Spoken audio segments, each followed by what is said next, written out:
Hello friends, आप लोगों का बहुत बहुत स्वागत है मेरे यूट्यूब चैनल पे। और आज है 21 जनवरी को FCI AG3 का एग्ज़ाम था और इसमें फर्स्ट शिफ्ट में जो क्वेश्चंस पूछे गए थे उनमें से लगभग 25 क्वेश्चन मुझे प्राप्त हुए हैं और सारे क्वेश्चन हम लोग यहाँ पे 1 बाय 1 देखने वाले हैं। तो चैनल को जरूर सब्सक्राइब करें और बेल आइकन को जरूर प्रेस करें। ठीक है, शुरू करते हैं आज का वीडियो। पहला क्वेश्चन जो पूछा गया था, MRP का फुल फॉर्म क्या होगा। ठीक है, तो MRP का फुल फॉर्म क्या होता है? Maximum retail price. ठीक है, ये मैक्सिमम प्राइस है जिसपे किसी भी सामान को बेचा जा सकता है। ठीक है, यानी अधिकतम खुदरा मूल्य।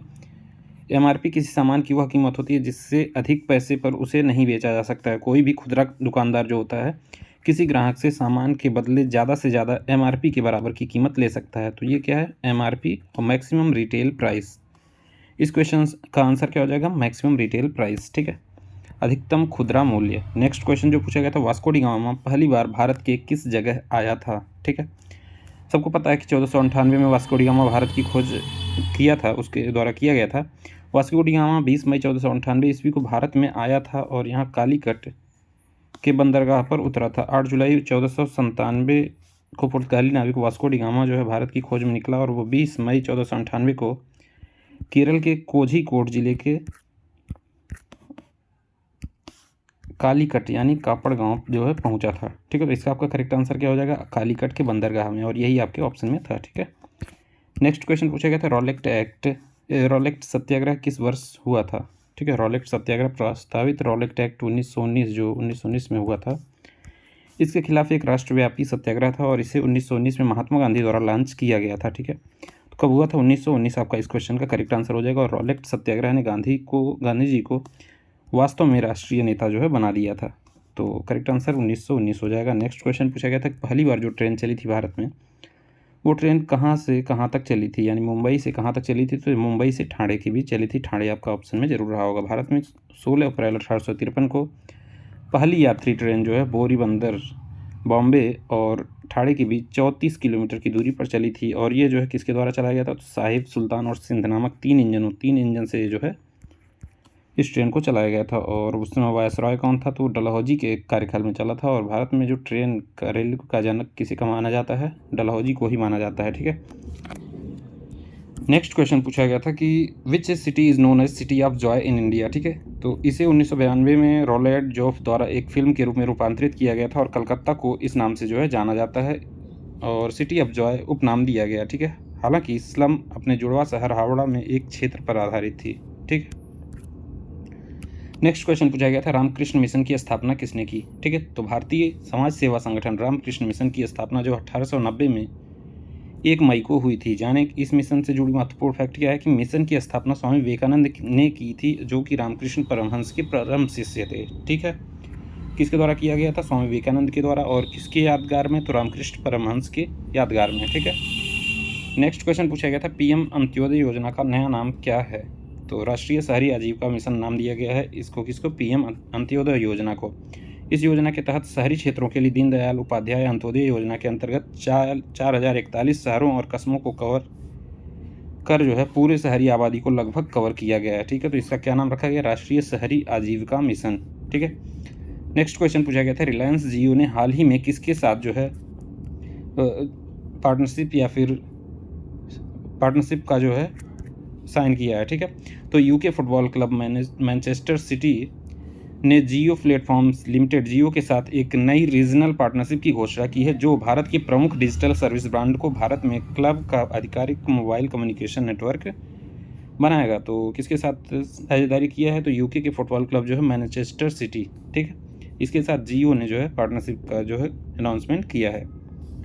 और जो सबसे बड़ी स्पोर्ट और मनोरंजन कंपनी राइज वर्ल्ड वाइड द्वारा जो है इसको जो है एनेबल्ड और सपोर्ट किया गया है। ठीक है, नेक्स्ट, सबसे कम शिशु मृत्यु दर वाला राज्य कौन है। ठीक है, 2011 की जनगणना के हिसाब से ही डेटा जो है पूछा जा रहा है कि सबसे ज़्यादा साक्षरता कहाँ है, सबसे कम साक्षरता किस राज्य में है, कौन जो है लास्ट से सेकंड पे आता है अशिक्षा में। तो ये सब डेटा जो है कब पे पूछा जा रहा है? 2011 की जनगणना के अनुसार। क्योंकि 2021 में जो है आपका जनगणना नहीं हुआ था कोविड-19 की वजह से, अब इसको ये जो है डिले हो गया है। तो केरल में सबसे ज़्यादा शिक्षित लोग हैं। ठीक है, ये भी आप लोग याद रखेंगे। और बिहार में सबसे ज़्यादा अशिक्षा है। या फिर सबसे कम शिक्षित लोग कहाँ पे हैं? बिहार में, ठीक है। इसमें आपका पूछा गया सबसे कम शिशु मृत्यु दर वाला राज्य कौन सा है? तो भारत में सबसे कम शिशु मृत्यु दर वाला राज्य जो है ये क्या है? केरल है। इसे जो है 12 के रूप में दर्ज किया गया है। इसका अर्थ यह है कि प्रति 1000 जीवित जन्मों में 12 शिशुओं की जो है मृत्यु हो जाती है, ठीक है। क्या करेक्ट आंसर क्या हो जाएगा? केरल, ठीक है। नेक्स्ट क्वेश्चन पूछा गया था कि लिटमस कलर इन वाटर, ठीक है। को क्वेश्चन में कन्फ्यूजन है क्या पूछा गया था, लेकिन ज़्यादातर क्वेश्चन ये पूछता है कि लाल लिटमस पेपर को रेड कर देता है तो क्या एसिड है या बेस है, इस तरीके से, ठीक है। तो एक ट्रिक मैं आपको यहाँ पे बता दूँ कि अगर आपका एसिड है तो ये क्या करेगा? BR कर देगा, ठीक है। ब्लू यानी नीले लिटमस पेपर को क्या कर देगा? रेड कर देगा, ठीक है। अब इसी का उल्टा हो जाएगा, अगर बेस है तो ये क्या करेगा? रेड लिटमस पेपर को ब्लू कर देगा, ठीक है। तो ये आप सिंपल ABR याद करेंगे ट्रिक। एसिड है तो नीले यानी कि ब्लू लिटमस पेपर को क्या कर? रेड कर देगा, ठीक है। बाकी कुछ एडिशनल फैक्ट देख लेते हैं यहाँ पे। अगर लिटमस पेपर की बात करें तो ये does not show any colour, कोई कलर ये शो नहीं करता है इन प्योर वाटर, ठीक है। As it has neutral pH, क्योंकि जो प्योर वाटर होता है उसका pH मान 7 होता है और ये जो है इस वजह से कोई भी कलर शो नहीं करता है। And litmus show colour change in both acidic and basic solution, ठीक है। अभी मैंने आपको बताया अगर एसिडिक सोल्यूशन है तो क्या करेगा? ब्लू लिटमस पेपर को क्या कर देगा? रेड कर देगा। लेकिन अगर बेसिक सोल्यूशन है तो ये क्या करेगा? रेड लिटमस पेपर को ब्लू कर देगा, ठीक है। ये आप ट्रिक याद रखेंगे ABR, ठीक है।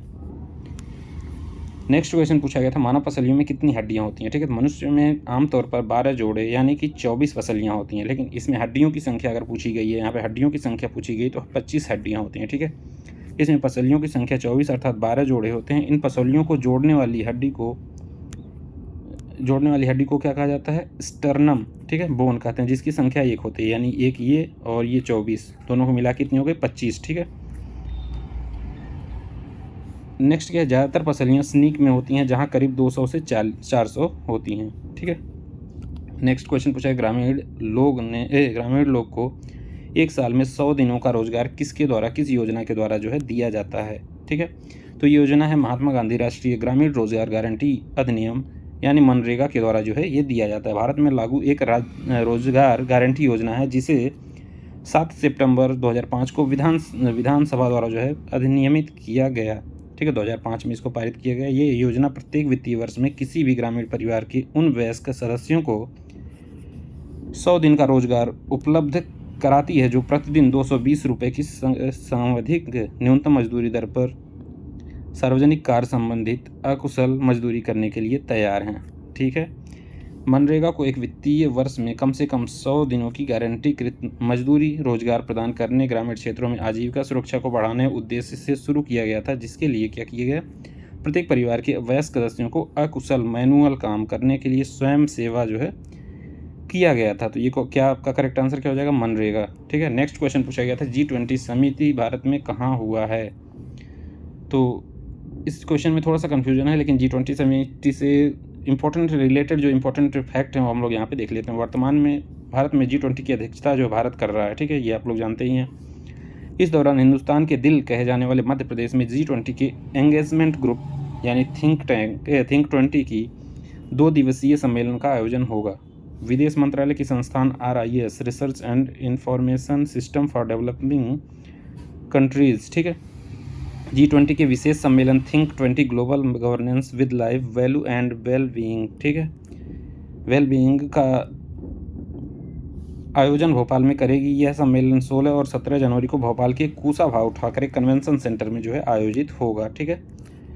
नेक्स्ट क्वेश्चन, सबसे ज़्यादा चांद किस ग्रह के पास है? इससे पहले अगर आप लोगों ने अभी तक चैनल को सब्सक्राइब नहीं किया सब्सक्राइब कर लीजिए और बगल में जो है बेल आइकन है उसको जरूर प्रेस करें, ठीक है। नेक्स्ट, सबसे ज़्यादा चांद किस ग्रह के पास है? तो सौरमंडल में सबसे अधिक चंद्रमा किसके पास है? शनि के पास है। और शनि ने सबसे अधिक चंद्रमाओं वाले ग्रह के रूप में बृहस्पति को पीछे छोड़ दिए। बृहस्पति के पास कितने? 79 हैं और शनि के पास वर्तमान में कितने हैं? 83 ज्ञात चंद्रमा। चंद्रमा मतलब क्या हो गया? सैटेलाइट, ठीक है। शनि सौरमंडल का जो दूसरा सबसे बड़ा ग्रह है। सबसे नंबर पे आता है जुपिटर जो कि बृहस्पति होता है, उसके बाद आता है सैटर्न यानी कि शनि। शनि सौरमंडल का दूसरा सबसे बड़ा ग्रह है। इसे सौरमंडल का गहना भी कहा जाता है। टाइटन जो है शनि का सबसे बड़ा उपग्रह है। टाइटन क्या है? शनि का सबसे बड़ा उपग्रह है। शनि एकमात्र ऐसा ग्रह है जो पानी में तैर सकता है, ठीक है, याद रखिए आप लोग, शनि एकमात्र ऐसा ग्रह है जो पानी में तैर सकता है, ठीक है। शनि का चंद्रमा टाइटन सौरमंडल का दूसरा सबसे बड़ा चंद्रमा है, ठीक है। शनि का जो चंद्रमा टाइटन होता है ये सौरमंडल का दूसरा सबसे बड़ा चंद्रमा है। ठीक है। नेक्स्ट क्वेश्चन पूछा गया था कौन से जानवर में हड्डी नहीं होती, तो ऑप्शन तो नहीं मिल पाए थे, लेकिन अगर हम बात करें शार्क मछली की तो इसके शरीर में एक भी हड्डी नहीं होती है। तो उम्मीद करता हूँ शार्क को आपके ऑप्शन में दिया गया होगा। एक पुअर का जो एंटोनिम पूछा गया तो ये हो जाएगा आपका फ्रूटफुल। ठीक है, पुअर का एंटोनिम क्या हो जाएगा, फ्रूटफुल हो जाएगा। ब्लेम्ड का सिनोनिम पूछा गया था तो इसका ऑप्शन नहीं मिल पाया। एक वर्ड के कई सिनोनिम हो सकते हैं, तो ऑप्शन के हिसाब से ही दे पाएंगे कौन सा आंसर आपका करेक्ट होगा। ठीक है। नेक्स्ट क्या है, गवर्नर के किस पोर्टल को बेस्ट अवार्ड मिला है, तो इसका जो क्वेश्चन है वो क्लियर नहीं था। नेक्स्ट पूछा गया था पीएम अंत्योदय योजना, तो इसको हम लोगों ने देख ही लिया है। ठीक है, तो ये सारे क्वेश्चंस आज के एग्जाम में आपके पूछे गए थे FCI AG 3 के एग्जाम में। ठीक है, तो ऐसे इंपॉर्टेंट वीडियोज़ के लिए यूट्यूब चैनल को जरूर सब्सक्राइब करें। Thank you.